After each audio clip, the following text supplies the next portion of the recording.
Order order news laundry के podcast reporters without orders में आपका स्वागत है। मैं हूं बसंत कुमार और आज इस पॉडकास्ट में बातचीत करने के लिए मौजूद हैं श्री ग्रेस, जो रिपोर्टर्स कलेक्टिव के रिपोर्टर हैं। आपका स्वागत है न्यूज लॉन्ड्री में। Thank you. आप सबको याद होगा कि किसान लंबे समय तक दिल्ली के सड़कों पर बैठे हुए थे। वो प्रोटेस्ट कर रहे थे भारत सरकार के 3 कानूनों के खिलाफ। जब हम लोग उस दौरान रिपोर्टिंग करने जाते थे तो किसान साफ साफ कहते थे कि ये जो तीनों कानून आए हैं ये कॉरपोरेट को ध्यान में रखकर बनाया गया है। तब सरकार कहती थी कि नहीं, ऐसा नहीं है, आप इसको लागू होने दीजिए, इससे किसानों की आमदनी बढ़ेगी। लेकिन जो आपकी रिपोर्ट आई है श्री ग्रेस, उससे साफ पता चलता है कि किसान, जिनको आमतौर पे माना जाता है कि वो कम पढ़े लिखे होते हैं, उनका रहना गांव में होता है, लेकिन वो सही थे। आपकी रिपोर्ट्स बताती है, 2 पार्ट में आई हुई है, कि किस तरीके से इन कानूनों को बनाने में कॉरपोरेट की भूमिका थी जी। तो आप पहले हमारे जो लोग देख सुन रहे हैं उनको बताइए कि आपकी फाइंडिंग में क्या आया है और उसका कैसे कृषि कानूनों से जुड़ाव है। तो इसके लिए थोड़ा हमें रिवाइंड करना पड़ेगा। तो 2016 में फरवरी में प्रधानमंत्री नरेंद्र मोदी जी ने उत्तर प्रदेश में एक रैली में कहा था कि बाय 2022 फार्मर्स का इनकम डबल कर देंगे।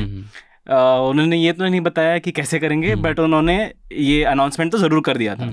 2 months after he made this announcement, अप्रैल में एक इंटर मिनिस्ट्रियल कमेटी बन जाती है और इसको हेड करते हैं मिस्टर अशोक दलवाई, जो कि एक एग्री मिनिस्ट्री के टॉप ऑफिशियल भी हैं और national rainfed authority, area authority के भी हेड हैं। तो ये उसको हेड करते हैं उस कमेटी को कि कैसे हमें फार्मर्स की आय को कैसे दुगनी करें बाय 2022।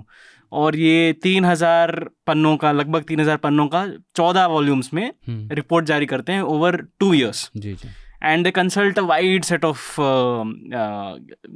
stakeholders, farmer organizations भी थे, कुछ experts भी थे, industry भी involved था और officials obviously are involved। Now जब ये process चल रहा है, parallelly क्या होता है कि some people are unhappy। वो कहते हैं कि ये बस रिपोर्ट पे रिपोर्ट बनाए जा रहे हैं, सारे सरकारी सोल्यूशन हैं। वहाँ पे MSP की चर्चा हो रही है, क्रॉप इंश्योरेंस की चर्चा हो रही है, जो कि I am sure the listeners know, viewers know कि these are long standing farmers demands और इनकी चर्चाएं वहाँ पे हो रही हैं। और ये जो लोग थे जो नाराज थे वो किसान थे, संगठन के लोग थे? No, they were not farmers, these were actually industry people. तो दे थॉट कि यार this is not the direction in which the country should go. Farmers के लिए, जो फार्मर्स की आय दुगनी करने के लिए हम बताएंगे कि क्या करना चाहिए, ये उनका एटीट्यूड था। तो leading this cause was a non resident Indian, जो कि US से आते हैं, जिनका कृषि और एलाइड सेक्टर से कोई लेना देना नहीं है। He is a mechanical engineer और MBA हैं वो, और एक सॉफ्टवेयर कंपनी चलाते हैं US में और उसका एक ब्रांच है इंडिया में भी। उनका नाम शरद मराठे हैं। एंड जब हमने उनसे इंटरव्यू किया तो उन्होंने साफ साफ एडमिट किया कि उनका कृषि से कोई लेना देना नहीं है। He is just someone who has some ideas about how the economy should be, and he, which is fine, but he presented those ideas in the form of a proposal to NITI Aayog's then vice chairman. ठीक है, and this is in October 2017। ठीक है, this is after जो doubling farmers income committee बनी है, inter ministerial committee, उन्होंने कुछ reports जारी कर दिए हैं। तब उस दौरान ये अपना एक प्रपोजल भेजते हैं तो नीति आयोग के राजीव कुमार, और हमको इन्होंने इंटरव्यू में कहा कि Rajiv Kumar is his friend. अच्छा, हाँ, ठीक है। तो मे बी दैट एक्सप्लेन्स कि नीति आयोग ने किस तरह से इस प्रपोजल पे रिस्पॉन्ड किया। They left it up. ठीक है, उन्होंने एकदम से शरद मराठे ने अपने प्रपोजल में एक प्लान बनाया था कि एक फार्म मैनेजमेंट कंपनी होगी, एक प्रोसेसिंग कंपनी होगी, और कैसे फार्मर्स को हम पूल करेंगे, उनसे कॉन्ट्रैक्ट फार्मिंग भी होगी, और कैसे हम सोशल एंटरप्रेन्योर्स और क्या कहते हैं उसे, कॉन्शियस कैपिटलिज्म और समथिंग लाइक, इसके थ्रू हम फार्मर्स की आय दुगनी कर देंगे, etcetera etcetera. He had some plan, we don't know where that plan came from, but he submitted it, and NITI Aayog thought that the plan was good enough to merit a task force of its own. अब task force का plan भी शरद मराठे ने ही submit किया है, और उन्होंने ये भी सजेस्ट किया कि किस किस को टास्क फोर्स में होना चाहिए, खुद का नाम भी वहाँ उन्होंने लिस्ट कर दिया है। इसी हिसाब से NITI Aayog moves, right, and with in 3 months the task force is setup. उनकी एक मीटिंग भी होती है जिसमें MOS एग्रीकल्चर जो उस समय पे थे गजेंद्र सिंह शेखावत, वो भी आते हैं, वो भी डिस्कस करते हैं, विच मीन्स कि हाई लेवल पे डिस्कशन हो रही है. इनफैक्ट उनका proposal goes even to the prime ministers office. Ramesh Chand जो कि मेंबर हैं नीति आयोग के एग्रीकल्चर पे, उन्होंने फाइल नोटिंग में कहा था कि मैंने PMO के साथ डिस्कस किया है for approval on setting up this task force. And we don't know what the PMO said, but the task force was set up. So we can guess what the PMO said. जी, तो ये interesting बात ये है कि आपकी already committee बनी हुई है इंटर मिनिस्टेरियल, जो लोगों को कंसल्ट कर रहा है, जो एक्सपर्ट्स को कंसल्ट कर रहा है, पर आपने पैरेलली एक टास्क फोर्स बनाया है और उसका भी हेड अशोक दलवाई है, राइट. और ये टास्क फोर्स क्या कर रहा है, ये सिर्फ और सिर्फ बिजनेस मॉडल्स देख रहा है. जी जी. It's not looking at MSP, it's not looking at crop insurance, none of that. It's just saying कि हम business models देखेंगे और हम बताएंगे कैसे doubling farmers income होगा. And this task force then consults Adani Group, it consults Patanjali, it consults ITC, it consults all of these people, right? And यहाँ पे कोई farmer organization नहीं present है, यहाँ पे कोई farmer representative नहीं present है, no economist, no activist. DFI committee में कम से कम कविता कुरुवंती जैसे एक्टिविस्ट तो प्रेजेंट थे, जिन्होंने सालों तक फ्रॉम डेवलपमेंट सेक्टर पर्सपेक्टिव उन्होंने काम किया है एग्रीकल्चर में, राइट. इसमें ऐसा कोई नहीं था, इसमें ये सब बातें नहीं हो रही थी.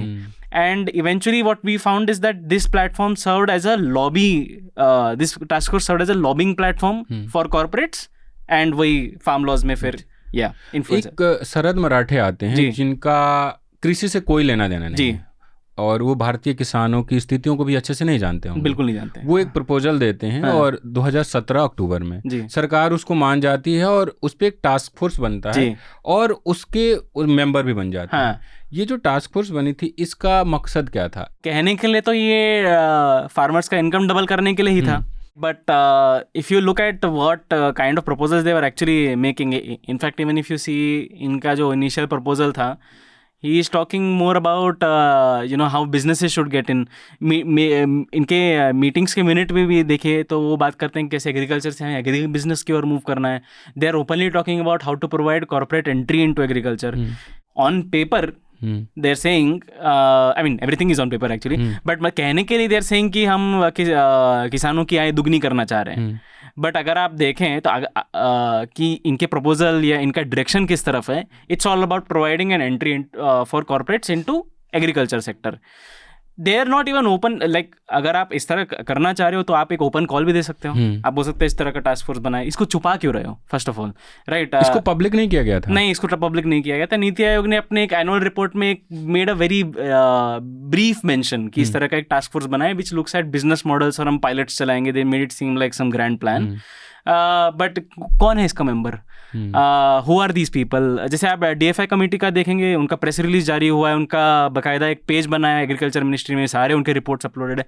None of that is not the case with this task force. इसके बारे में कोई कुछ जानता नहीं था before we reported on it. And to be fair, I am sure कि फार्म लॉज बनने के लिए काफ़ी सारे ऐसे लॉबिंग चैनल्स खुले होंगे, राइट?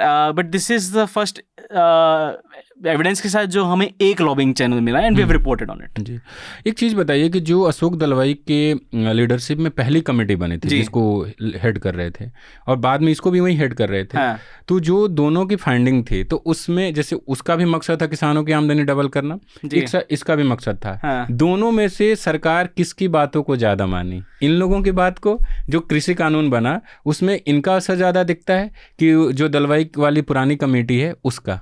तो इसके लिए मुझे जो हमारे पार्ट 2 ऑफ द स्टोरी है, क्योंकि जैसे आपने कहा 2 पार्ट में है, तो उसका थोड़ा मैं एक ब्रीफ समरी दूंगा. तो फिर उस through that I will get into the discussion of who prevailed. तो पार्ट 2 में हमने ये पाया था कि ये जो टास्क फोर्स बनी है, इन्होंने जैसे मैंने कहा प्रीडोमिनेटली तो कॉर्पोरेट से ही बात की. जी. तो अप्रैल 2018 में इनकी एक मीटिंग हुई थी जहाँ पे कॉर्पोरेट से पूछ रहे थे कि आप मॉडल सजेस्ट करो. अगेन इन्होंने हैंड पिक किया है कुछ कॉर्पोरेट्स को. वी डोंट नो, क्योंकि कोई ओपन कॉल तो नहीं आया है, तो ये कॉर्पोरेट्स कहाँ से आए, who they chose, we don't know the process. तो इसमें अडानी ग्रुप के जो रिप्रेजेंटेटिव थे मिस्टर अतुल चतुर्वेदी, उन्होंने मीटिंग में कहा कि essential commodities act is a deterrence for industry and entrepreneurs. और उनका लॉजिक ये था कि जो इंडस्ट्री के लिए खराब है वो फार्मर्स के लिए भी खराब है, and therefore you should remove essential commodities act. ठीक है, that's all he said. And this is important because it's the first recorded instance of Adani Group lobbying for or complaining against a law. Right? जैसे कि आपने कहा कि farmers during farm protest कह रहे थे कि ये corporates के लिए ही बने. This was the first recorded instance where we found that a corporate had in fact before the farm laws said something of this nature. अब आप अशोक दलवाई की जो DFI कमेटी है, पहली वाली, हाँ, जो इंटर मिनिस्ट्रियल कमेटी है, विच कंसल्टेड, जैसे मैंने कहा, डाइवर्स सेट ऑफ एक्टर्स, तो उनकी रिकमेंडेशंस भी अगर आप देखेंगे तो they are related to ground realities. वो हिस्टोरिकल प्रॉब्लम्स को भी देख रहे हैं. I am not saying it is the best report ever और something like that, but it is doing a sincere effort. वो किसानों की परेशानी के करीब है. yes, ग्राउंड रियलिटी से करीब है, क्योंकि they have consulted people like that. तो अगर आप रिकमेंडेशन देखें तो उन्होंने भी कहा है कि जो एसेंशियल कमोडिटीज एक्ट है उसको थोड़ा लिबरलाइज करने की ज़रूरत है. राइट, बट उन्होंने उसमें कंडीशन डाला था कि essential commodities act which places stocking limits, it should be liberalized only for those companies that procure from farmers at MSP. ठीक है, ये एसेंशियल कमोडिटीज ये DFI इंटरमिनिस्ट्रियल कमेटी का रिकमेंडेशन है. टास्क फोर्स में MSP की बात कभी हुई ही नहीं है. उन्होंने सिर्फ इतना कहा है कि एसेंशियल कमोडिटीज एक्ट एक डिटरेंस है. अगर आप फाइनली जो 3 फार्म लॉज आए उसमें से one of the farm laws amended essential commodities act, अगर आप उसको पढ़ें तो उसमें ये कंडीशन जो DFI कमेटी ने बोला था वो नहीं है कि उनको ही परमिशन दिया जाएगा जो MSP पे सामान खरीदते हैं. जी बिल्कुल, उसको हटा दिया गया. उस कंडीशन, वो एक सेफ गार्ड की तरह था फार्मर्स के लिए, जो DFI कमेटी ने डाला था कि हाँ ठीक है, यू कैन डू जमाखोरी, जो हिंदी में बोलते हैं, but if you on the condition कि आप MSP पे खरीदिए फ्रॉम फार्मर्स, जो बेसिक प्राइस को मिलना चाहिए वो आपको देना है. टास्क फोर्स में तो इसकी बात हुई नहीं है. तो फाइनली जब आप फार्म लॉज का वो essential commodities act amendment bill अगर आप देखें तो उसमें लिखा गया साफ साफ, this is for ease of business, और वहाँ पे MSP की कोई सेफ गार्ड नहीं रखा गया. यानी कि जिस टास्क फोर्स का गठन हुआ, कौन उसमें शामिल हुआ, सरकार जिसको छुपा रही थी, उसकी बातों को कृषि कानून में ज़्यादा प्राथमिकता दी गई, उनकी बातों को ज़्यादा माना गया. Yes, we can conclude. एक चीज़ मुझे बताइए, क्योंकि जो टास्क फोर्स का जहाँ से आइडिया आया, शरद मराठे, उनका बीजेपी से कनेक्शन भी आपने अपनी स्टोरी में बताया है. क्या था उनका बीजेपी का कनेक्शन? तो वो एक तो this is not a BJP connection, but वो राजीव कुमार के भी दोस्त थे. He also said that Ashok Dalwai ji भी उनके दोस्त हैं. Again is an official. But एक बहुत इंटरेस्टिंग चीज़ जो हमें पता चला कि in the records, this is right in the beginning, जब उन्होंने अपना प्रपोजल शेयर किया है और NITI Aayog is discussing setting up the task force etcetera, तो मिस्टर मराठे सेज कि हमें बाहर भी आउटरीच करना चाहिए, हाँ, एक तरह से कैंपेन चलाना चाहिए, और हमें NRIs को भी हमारे इस ऑब्जेक्टिव के साथ जोड़ना चाहिए. राइट, एंड इसके लिए वो सजेस्ट करते हैं वेरी स्पेशल पर्सन, जो कि ओवरसीज प्राइम मिनिस्टर मोदी के जो इवेंट्स होते हैं, जो आप बड़े बड़े इवेंट्स आप देखते ही होंगे, जो न्यूज़ मीडिया कंटिन्यूसली रिपोर्ट करती रहती है, वो ऑर्गेनाइज कराते हैं. राइट, एंड अभी भी चल रहा होगा. हाँ, तो ये वो मेंशन करते हैं विजय इज़ अ फ्रेंड, और उनसे हम बात कर सकते हैं. ये विजय चौताये वाले हैं, जो कि बीजेपी के ओवरसीज फ्रेंड्स यूनिट के हेड हैं और फॉरेन अफेयर्स के भी हेड हैं, और ये उनको अपना दोस्त बोलते हैं. और जब हमने उनसे इंटरव्यू किया था तब भी उन्होंने कहा था कि हाँ, he was a friend and I had suggested this. और इंटरेस्टिंग बात यह है कि NITI Aayog on it's file, जहाँ पे this a copy of the email that Sharad Marathe had sent, जहाँ पे उन्होंने बोला कि we should reach out to Ajay for NRI outreach etcetera. उसके नीचे जो उस टाइम के PS to VC थे, जो कि टॉप, एक तरह के among the top few bureaucrats in NITI Aayog हो जाएंगे, तो उन्होंने लिखा था important, yes we can do it. अच्छा. So I mean we had asked NITI Aayog कि ये आपका एक पॉलिसी लेवल पे आप बात कर रहे हो ना, तो why are you planning to reach out through a party person? He is not an official, is a party person. आप इसको कैसे आप अपना अप्रूवल दे सकते हो? But they never responded to our question. हम आपसे आगे भी बातचीत करेंगे, लेकिन वो वीडियो में आपको इतना ही मिलेगा. जिस संस्थान के लिए सिरग्रिस काम करते हैं, रिपोर्टर कलेक्टिव्स, वो किसी से विज्ञापन नहीं लेता. ये तमाम रिपोर्ट्स करने में 4 महीने 5 महीने लगते हैं. डॉक्यूमेंट निकालो, उसको वेरीफाई करो. ये सब इसलिए हो पाता है कि जो आप लोग जो हमें सुन रहे हैं, देख रहे हैं, वो लोग हमें सहयोग करते हैं. अगर हम किसी सरकार या कॉरपोरेट से विज्ञापन लेते तो हम उनके खिलाफ ऐसी स्टोरी नहीं कर पाते, क्योंकि इस स्टोरी में सरकार भी इन्वॉल्व है और कॉरपोरेट भी. न्यूज़ लॉन्ड्री भी ऐसा ही ऑर्गेनाइजेशन है. हम किसी से विज्ञापन नहीं लेते, ना ही कॉरपोरेट से और ना ही सरकार से. तो ऐसी संस्थाओं को जो आज़ाद होकर इस तरीके की रिपोर्ट आप सबके सामने ला रही हैं, सहयोग करें और मीडिया को आज़ाद रखने में अपनी भूमिका निभाएं। पूरी बातचीत आप हमारे पॉडकास्ट प्लेटफॉर्म पे सुन सकते हैं। The subscription model is something that keeps News Laundry afloat, but we need hundreds of thousands of people to completely transform the news ecosystem. So you pay for news, so it serves you. So click on the link with this video, subscribe to News Laundry and pay to keep news free और गर्व से कहो मेरे खर्च पर आज़ाद है खबरें।